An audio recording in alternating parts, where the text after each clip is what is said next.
राधे राधे प्यारे भक्तों, आज मैं आपके सामने एक ऐसा विषय लेकर आया हूं जो हर इंसान की जिंदगी का सबसे बड़ा संघर्ष है। ये संघर्ष किसी दुश्मन से नहीं, किसी परिस्थिति से नहीं, बल्कि अपने ही मन से है। जी हाँ, मन। ये मन ही है जो हमें स्वर्ग भी दिखाता है और नरक भी। ये मन ही है जो हमें भगवान के करीब ले जाता है और माया में भी उलझा देता है।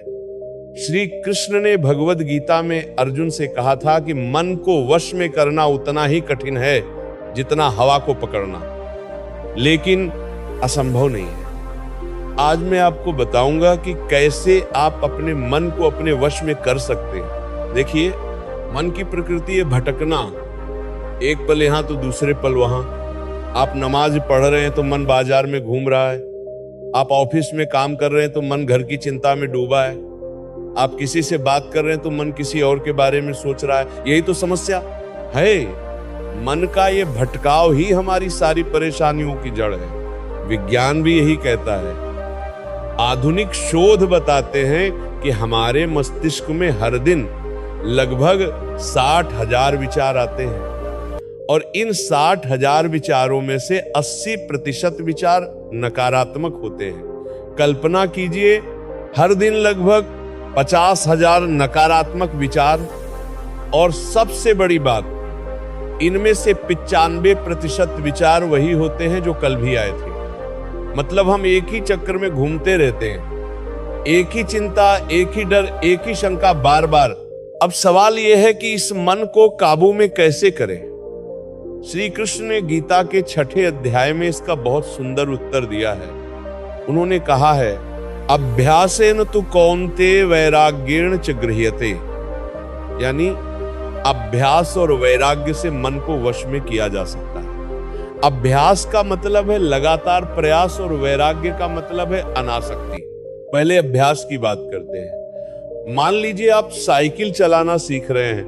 पहले दिन गिरते हैं, दूसरे दिन न फिर गिरते हैं, लेकिन रोज प्रयास करते रहते हैं और एक दिन आता है जब आप बिना गिरे चला लेते हैं।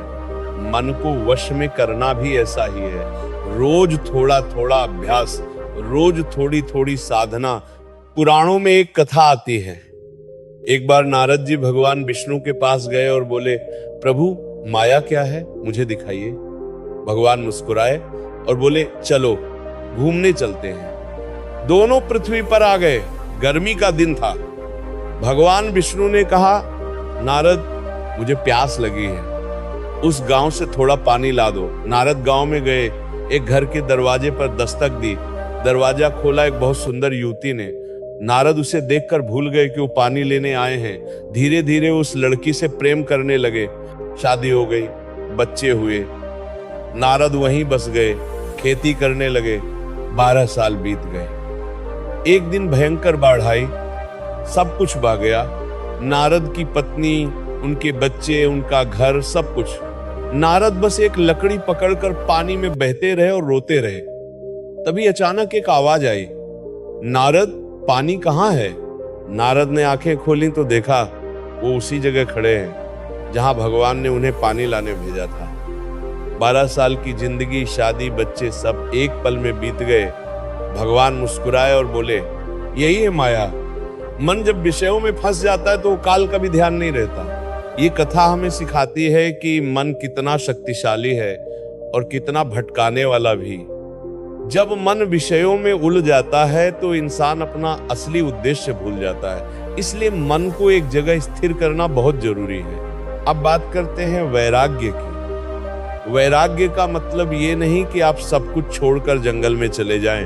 वैराग्य का मतलब है अनासक्ति। आप दुनिया में रहिए, अपने कर्तव्य निभाइए, लेकिन फल की आसक्ति मत रखिए। श्री कृष्ण ने कहा है, कर्मण्येवाधिकारस्ते मां फलेषु कदाचन। आपका अधिकार केवल कर्म पर है, फल पर नहीं। देखिए, जब आप किसी काम को करते हैं और सिर्फ परिणाम के बारे में सोचते रहते हैं तो मन अशांत रहता है। हो गया तो क्या होगा, नहीं हुआ तो क्या होगा, ये सोच सोचकर मन भटकता रहता है। लेकिन जब आप सिर्फ कर्म पर ध्यान देते हैं, पूरी एकाग्रता से करते हैं, तो मन शांत हो जाता है। विज्ञान में इसे फ्लो स्टेट कहते हैं। जब आप किसी काम में इतने डूब जाते हैं कि समय का पता ही नहीं चलता, चारों तरफ की आवाजें सुनाई नहीं देती, बस वो काम ही रह जाता है। ये स्थिति मन की सबसे शांत अवस्था है और इसी अवस्था में इंसान अपना सर्वश्रेष्ठ प्रदर्शन करता है। अब मैं आपको मन को वश में करने के कुछ व्यवहारिक तरीके बताता हूं। पहला है ध्यान। रोज 10 मिनट बैठिए, आंखें बंद कीजिए और अपनी सांसों पर ध्यान दीजिए। सांस अंदर जा रही है, बाहर आ रही है, बस इतना ही विचार आएंगे, आने दीजिए, उन्हें रोकने की कोशिश मत कीजिए, बस उन पर ध्यान मत दीजिए, वापस सांसों पर लौट आइए। धीरे धीरे विचारों की गति कम होने लगेगी। दूसरा तरीका है मंत्र जप। श्री कृष्ण का नाम, राम का नाम या कोई भी मंत्र जिसमें आपकी श्रद्धा हो, रोज थोड़ी देर जप कीजिए, माला फेरिए। जब मन भटके तो फिर से मंत्र पर लौट आइए। ये मंत्र मन को एक केंद्र देते हैं, एक आधार देते हैं। तीसरा है सात्विक भोजन। जी हाँ, आपका खान पान भी आपके मन को प्रभावित करता है। भगवत गीता में 3 तरह के भोजन बताए गए हैं, सात्विक, राजसिक और तामसिक। सात्विक भोजन मन को शांत करता है, ताजा, शुद्ध, हल्का भोजन। राजसिक भोजन मन को चंचल बनाता है, बहुत मसालेदार, बहुत तीखा। और तामसिक भोजन मन को सुस्त और आलसी बनाता है, बासी, अत्यधिक तैलयुक्त। विज्ञान भी इसकी पुष्टि करता है। जो भोजन हम खाते हैं वो हमारे मस्तिष्क के रसायनों को प्रभावित करता है। स्वस्थ भोजन से सेरोटोनिन और डोपामाइन जैसे खुशी देने वाले हार्मोन नस बनते हैं। जंक फूड से मन अशांत होता है। चौथा तरीका है सत्संग, अच्छे लोगों की संगति।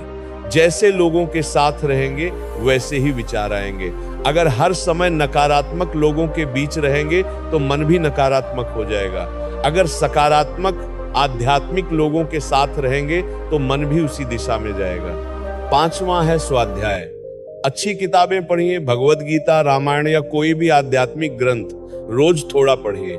इन ग्रंथों में जीवन का सार है, जीवन की समस्याओं का समाधान है। जब मन परेशान हो तो ये ग्रंथ मार्गदर्शक बन जाते हैं। अब एक बहुत महत्वपूर्ण बात, मन को वश में करने का मतलब ये नहीं कि आप अपनी भावनाओं को दबा दें। बहुत से लोग ये गलती करते हैं, गुस्सा आता है तो दबा देते हैं, दुख होता है तो दबा देते हैं। ये ठीक नहीं है। भावनाओं को दबाना नहीं, स्वीकार करना है और फिर उन्हें जाने देना है। समुद्र की लहरों की तरह लहर आती है, थोड़ी देर रहती है और चली जाती है। ठीक वैसे ही भावनाएं आती हैं और चली जाती हैं। समस्या तब होती है जब हम उन्हें पकड़ कर रखते हैं। गुस्सा आया, महसूस किया, लेकिन उसे पकड़ कर नहीं रखा। दुख आया, रोए, लेकिन उसमें डूबे नहीं रहे। खुशी आई, मनाई, लेकिन उसकी लत नहीं लगाई। श्री कृष्ण ने गीता में कहा है, दुःखेष्वनुद्विग्नमनाः सुखेषु विगतस्पृहा। दुख में विचलित न होना और सुख में आसक्त न होना, यह है स्थित प्रज्ञ की अवस्था। जिसका मन स्थिर है, जो सुख दुख में समान रहता है, वही सच्चा योगी है। और सबसे बड़ी बात, धैर्य रखिए। मन को वश में करना एक दिन का काम नहीं है, एक लंबी यात्रा है। कभी लगेगा कि आप आगे बढ़ रहे हैं, कभी लगेगा कि फिर से पीछे चले गए। ये सामान्य है, हार मत मानिए, बस अभ्यास जारी रखिए। बांस का पेड़ लगाते हैं तो पहले 5 साल उसमें कुछ नहीं दिखता। जमीन के अंदर वो अपनी जड़ें मजबूत कर रहा होता है और 6ठे साल अचानक वो 30 मीटर तक बढ़ जाता है। ठीक वैसे ही आध्यात्मिक अभ्यास में भी होता है। शुरू में कुछ नहीं दिखता, लेकिन धैर्य रखिए, अंदर ही अंदर परिवर्तन हो रहा है। तो प्यारे भक्तों, मन को वश में करना ही असली जीत है। बाहरी दुनिया को जीतने से क्या फायदा अगर अपने मन को नहीं जीत सके। श्री कृष्ण ने कहा था, मन के जीते जीत है, मन के हारे हार। जो अपने मन को जीत लेता है वो पूरी दुनिया को जीत लेता है, और जो अपने मन से हार जाता है उसके पास सब कुछ होने पर भी कुछ नहीं है। तो आज से शुरू कीजिए, छोटी शुरुआत कीजिए। 5 मिनट ध्यान, थोड़ा मंत्र जप, अच्छी किताब पढ़ना, अच्छे लोगों से मिलना, धीरे धीरे ये आदत बन जाएगा। और एक दिन आप देखेंगे कि आपका मन आपकी सुनने लगा है, आपके वश में आने लगा है। और जिस दिन मन वश में आ जाता है उस दिन जिंदगी वश में आ जाती है। फिर कोई चिंता नहीं, कोई भय नहीं, केवल शांति और आनंद। राधे राधे। जय श्री कृष्ण। अगर आपको ये वीडियो अच्छा लगा हो, अगर इन बातों ने आपके दिल को छुआ हो, तो कृपया कमेंट में राधे राधे जरूर लिखें। आपका प्यार और आशीर्वाद ही हमारी असली प्रेरणा है। और अगर आप चाहते हैं कि ऐसे ही प्रेरणादायक और आध्यात्मिक वीडियो आपको मिलते रहें, तो हमारे चैनल को सब्सक्राइब करना न भूलें और घंटी के बटन को भी दबा दें, ताकि हर नए वीडियो की सूचना आप तक सबसे पहले पहुंचे। और सबसे महत्वपूर्ण बात, इस वीडियो को ज्यादा से ज्यादा शेयर करें, अपने दोस्तों, परिवार और रिश्तेदारों के साथ शेयर करें। हो सकता है किसी को इस समय इन बातों की सख्त जरूरत हो, किसी का मन परेशान हो और ये संदेश उन्हें राह दिखा दे। शेयर करके आप एक पुण्य का काम करेंगे, किसी की जिंदगी में उजाला ला सकते हैं। मिलते हैं अगले वीडियो में एक नए संदेश के साथ, एक नई प्रेरणा के साथ। तब तक के लिए खुश रहिए, स्वस्थ रहिए और भगवान का नाम लेते रहिए। राधे राधे। जय श्री कृष्ण।